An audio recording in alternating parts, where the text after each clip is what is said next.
Welcome back to Sturge Trivia. This is Sturge. Gonna show you something a little different today. Something I've been playing around with for quite a while.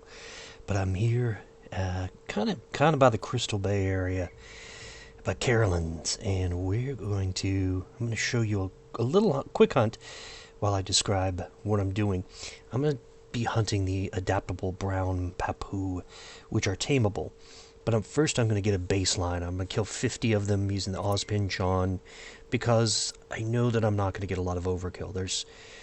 And because of its efficiency versus its damage per peck, I should be able to get a really good baseline number of how many peck per mob I'm going to get on average. And I've done this for more than 150 of these now. And it's hovering around 5.8 peck per brown papu, which is actually quite good if you think about that in terms of return.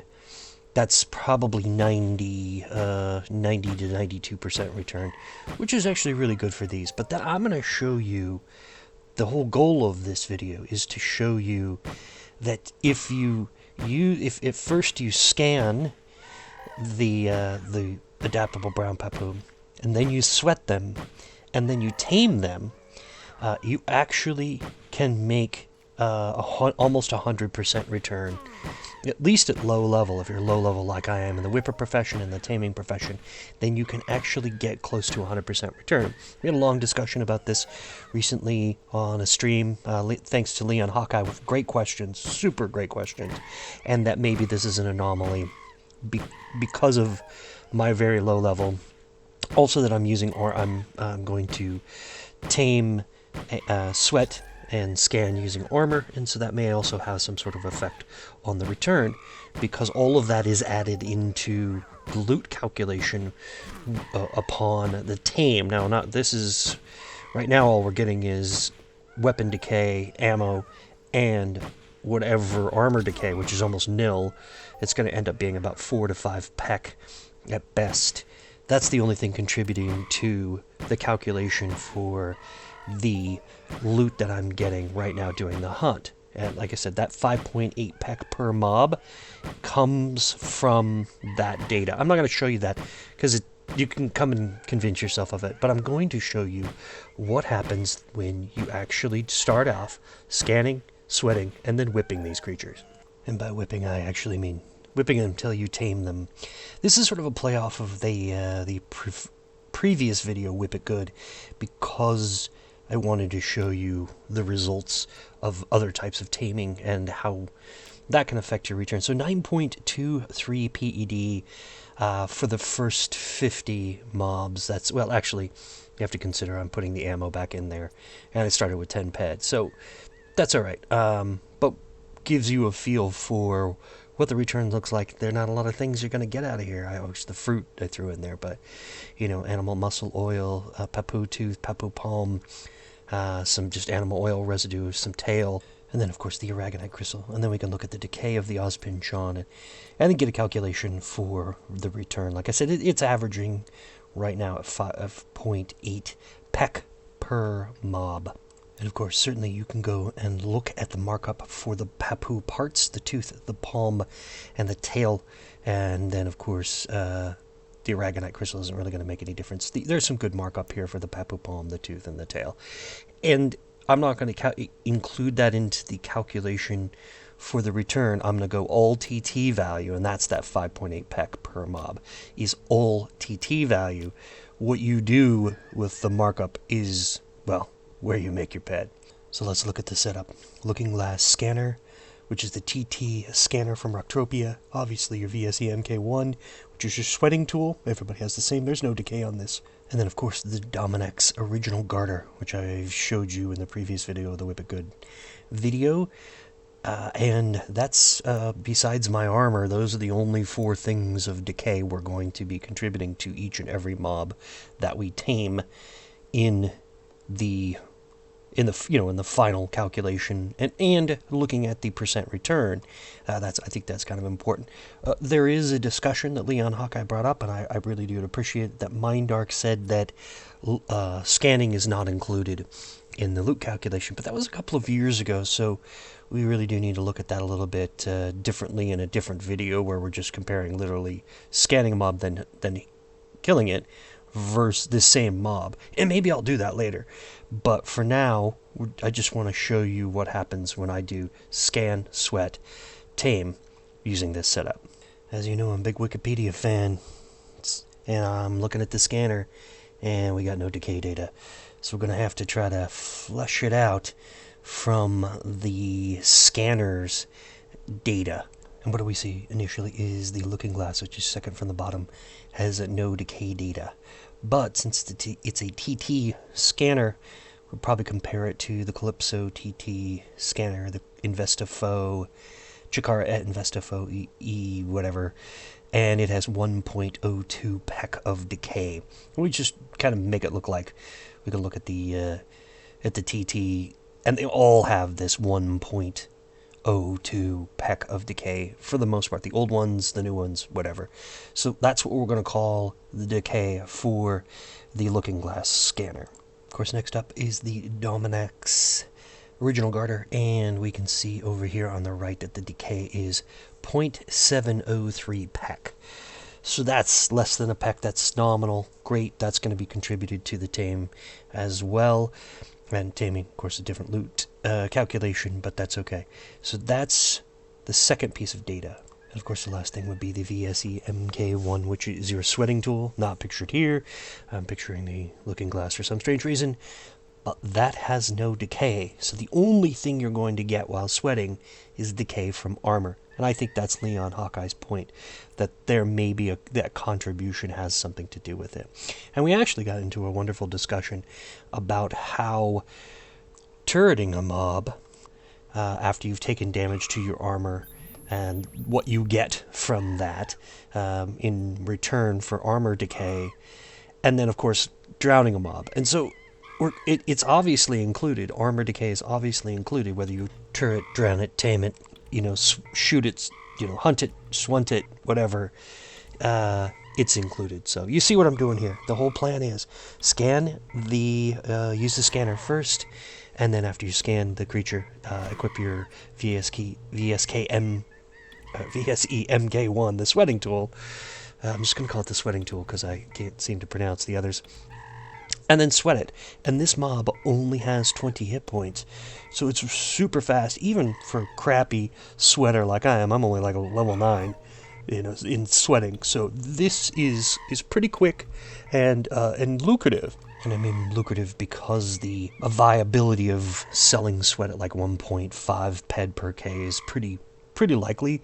I'm not going to use that though. I'm just only going to include TT value of all of the returns and show the actual percent return for that, the decay on all of these things, and then the TT value of whatever you get loot-wise, and then I'm going to show you the hidden secret that changes all of this and makes this a really bright option for low-level tamers, swunters, hunters, and sweaters. And one final thing. When you're sweating, it's that deflect you just saw that I got, and that's actually in the system window. The deflect on your is armor decay. It means the armor deflected it. So an evade or a miss has nothing to do with the decay. It all has to do with damage deflect based on your armor.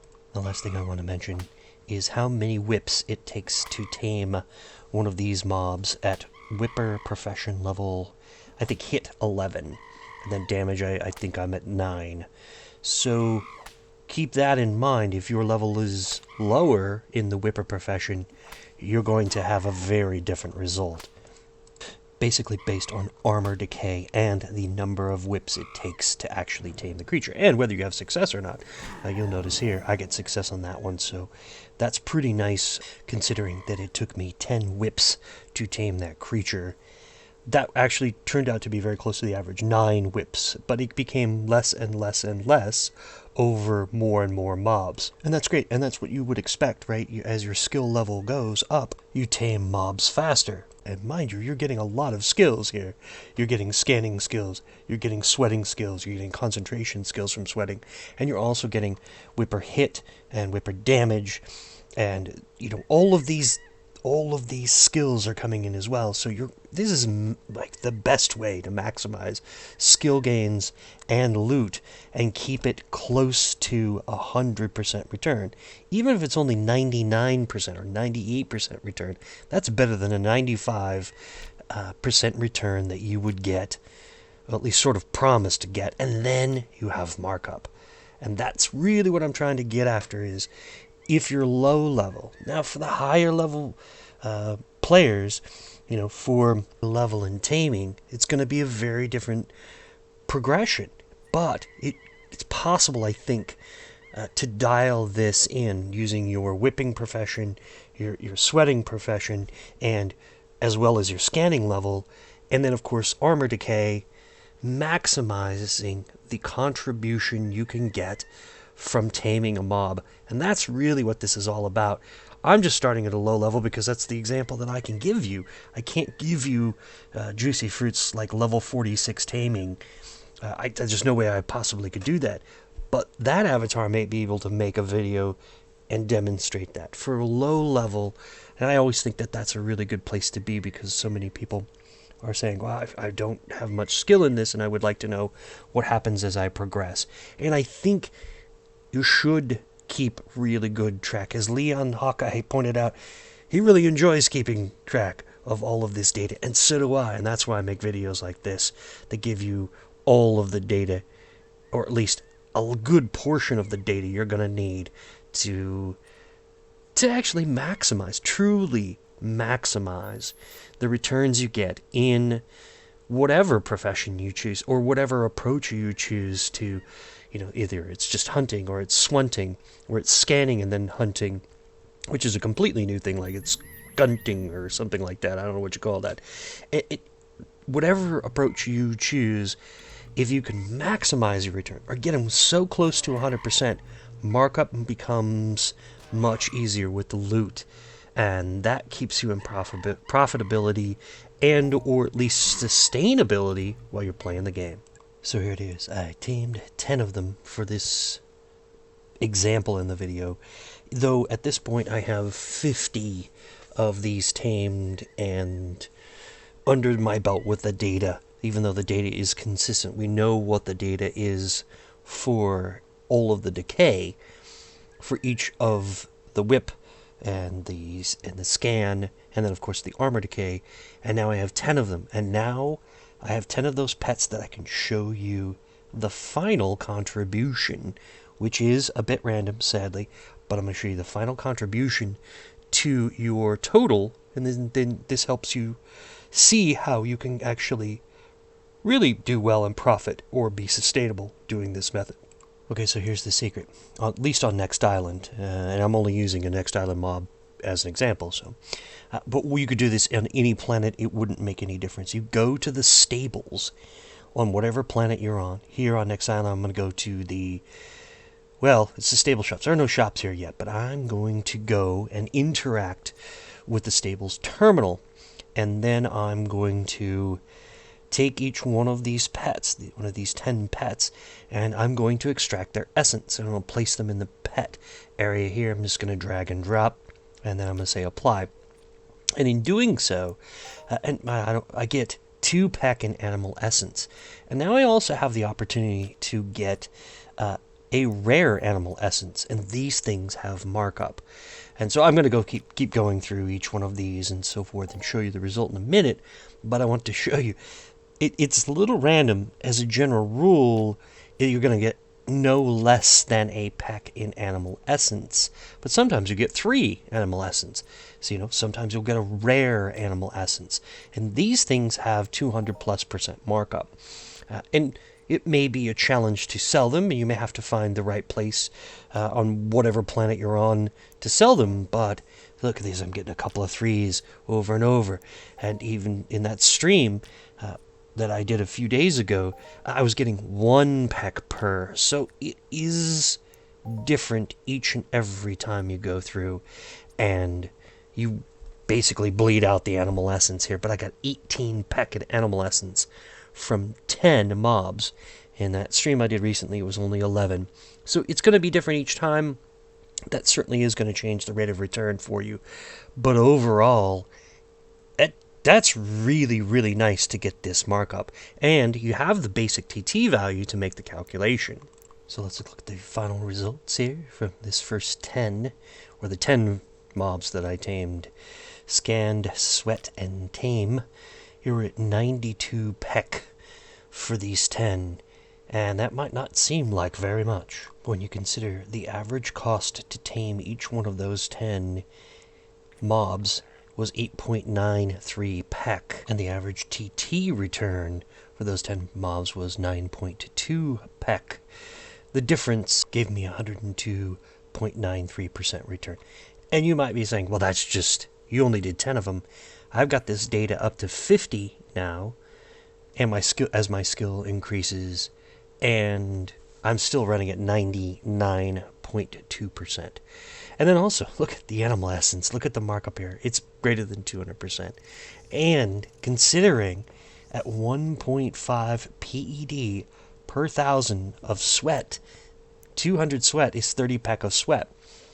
Now, put that into your calculations as you go through, okay, how can I make the most amount of PED playing this game? And I mean, I throw up Papu Palms, and Papu Palms are running at like 150+% markup. Aragonite Crystal, who cares? It's TT food, but maybe if you're low level and you're looking to hold on to as much PED as you possibly can, yeah, there are a couple of different ways to do it. And it doesn't have to be just swunting. It can be scanning and so forth. And I realize there's a cost of 12 to 15 PED cost with the scanner. And that's something you have to take into consideration when you don't have a lot of PED. But you have to invest in your future. You have to invest in what you're doing. You can't just sweat all day long and hope to win one of the prizes, in the sweat circles. You really have to go out and actively play the game and get markup items like animal essence or rare animal essence or Papu Palm or Papu Tooth or Papu Tail. Or go to a different planet and figure out what they have there and apply this idea to those planets. And then you can start to see at low level how to play this game and hold on to your PED a lot longer than you would just trying to sell sweat or high markup stuff that you get from hunting mobs. That's the whole goal here, is to keep playing on your first deposit. Now, I've long been told by Dorky over at Dorky TV to maximize my naked time wearing a mankini instead of hiding behind flowers. And he is correct. I just don't have a mankini yet, nor the physical prowess to wear one with any kind of beauty. And I guess the final note really here is that I didn't go into the ridiculous detail of showing you all of the decay, all of the armor decay, and some of you may say, I'm questioning what you've done.